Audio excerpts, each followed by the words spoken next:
Rispetto invece alle grandi derivazioni idroelettriche, invece vorrei che ci fosse un aggiornamento, ecco, da parte sua, perché sappiamo tutti che è intervenuta la sentenza del Tribunale Superiore delle Acque Pubbliche, che ha rigettato l'ennesimo tentativo da parte dei concessionari delle grandi derivazioni a uso idroelettrico di pagare quanto previsto dalla legge 21 del 2020, che noi abbiamo fortemente voluto sia a livello regionale che nazionale. Ora le concessioni sono scadute da anni, si procede solo attraverso proroghe. Le chiedo come mai non si acceleri appunto l'iter per indire finalmente le gare. Siamo di fronte ad un paradosso pubblico, perché l'intera amministrazione pubblica regionale è costretta a pagare le bollette dell'energia a uno dei concessionari scaduti, Edison.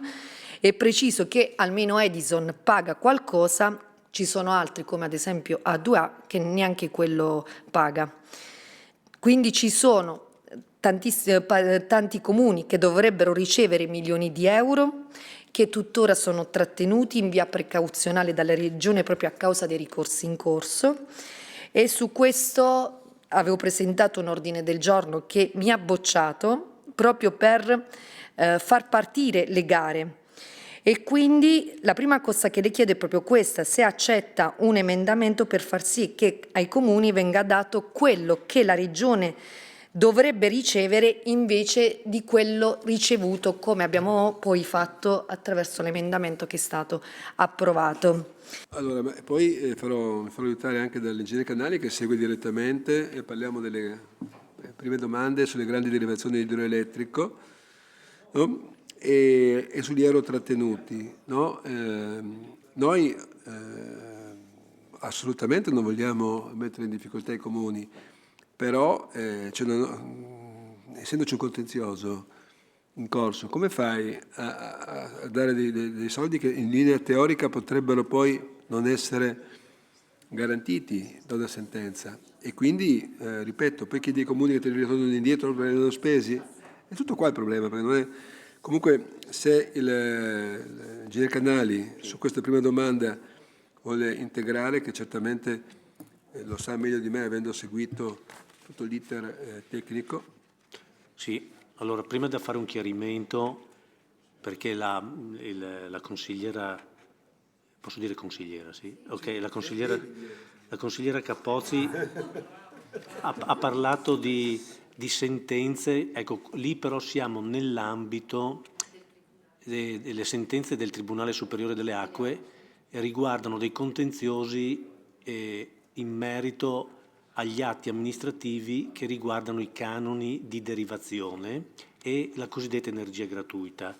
Non fanno parte delle procedure di gara. Ok, no, solo per essere chiari. Bene, ok. Allora, il contenzioso è sia con Edison che con A2A.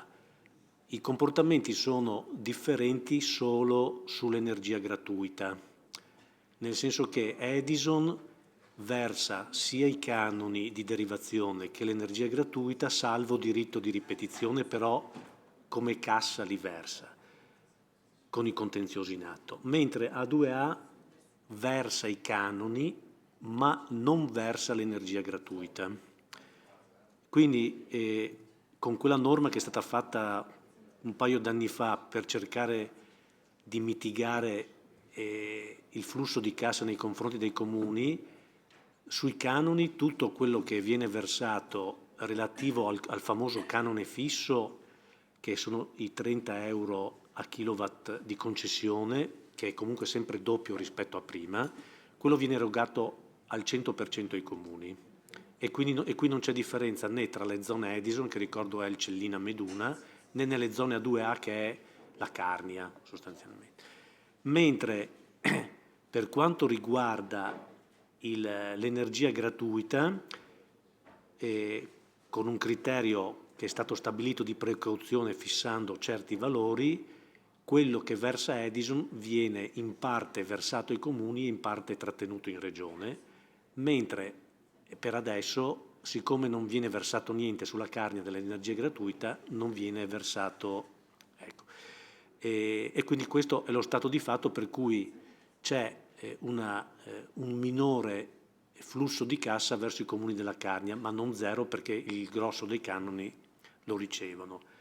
Sullo stato dell'arte delle sentenze è vero, perché già al secondo grado di giudizio qui l'iter è particolare perché ci sono i cosiddetti tribunali delle acque. Prima quello regionale che si chiama Tribunale regionale delle acque che è a Venezia, poi c'è quello a Roma che è il Tribunale superiore delle acque e dopo anche qui c'è il terzo grado in Cassazione.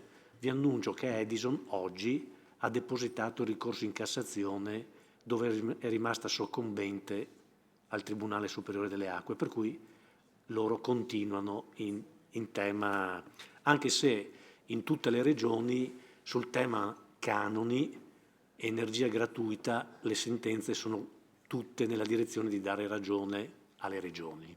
Questo diciamo così, è un dato. E per quanto riguarda invece le procedure di gara, qui è ancora più complesso, perché dove sono scadute le concessioni è la Valmeduna, dove ci sono gli impianti attualmente in concessione ad Edison. E su questo poi mi leggo anche a una norma regionale che è stata fatta su cui lo Stato ci ha dato ragione, per un problema proprio di quello che si sta verificando anche nelle altre parti d'Italia. Chi è più avanti su queste procedure in Italia siamo noi e la Lombardia, che hanno iniziato le procedure di gara, però le procedure di gara sono, tra virgolette, arrestate, inchiodate, non so come dire, perché c'è il problema della valorizzazione dei beni asciutti e bagnati, soprattutto asciutti, che prevedono l'indennizzo del concessionario subentrante. Su questo c'è una normativa ancora degli anni 30 che prevede anche l'istituto dell'arbitrato, su cui la Regione Lombardia si è avventurata ed è lì che si è fermata. E noi stiamo valutando una strada, tra virgolette, alternativa, sempre di contenzioso. No, il problema è che non è che si può fare un preziario, la normativa è quella e quindi siccome Edison contesta l'applicazione della normativa perché dà un valore troppo basso per lei, è più alto, stiamo valutando in base all'esperienza che la stessa Lombardia dice negativa perché l'arbitrato è molto lungo e una volta anche finito potrebbe essere soggetto a impugnazione di non costituzionalità. Adesso non voglio andare avanti, per cui sarebbe una cosa infinita. Noi vorremmo trovare un sistema sempre nei tribunali delle acque perché alla fine uno dica l'indennizzo è questo. Adesso semplifico. Questo a normativa attuale ferma perché poi in Comunità Europea le cose si stanno differenziando tra i vari Stati membri, per cui in Francia non si sa bene come mai il tema delle grandi derivazioni idroelettriche è stato stralciato dalla direttiva Bolkestein ed è stato inserito negli appalti di concessione dei lavori pubblici e Bruxelles l'ha accettato e quindi lì si applica un tema di gare di appalto, non più di gare di concessione, in cui evidentemente chi c'è già può avere un certo tipo di trattamento. Mi fermo, però noi non demordiamo, per cui proseguiamo con tutti gli atti. Abbiamo fatto di recente, anzi forse oggi in giunta, perché in assestamento avevamo fatto quella norma sul transitorio. Sì, oggi passate in giunta. Ecco, perché la norma nazionale aveva un buco su cui noi l'abbiamo coperto sul fatto delle responsabilità in capo al gestore scaduto della gestione degli impianti. Ecco, e questo con quella norma l'abbiamo sistemato e oggi abbiamo fatto la delibera attuativa. Questo avrei finito il quadro sulle derivazioni.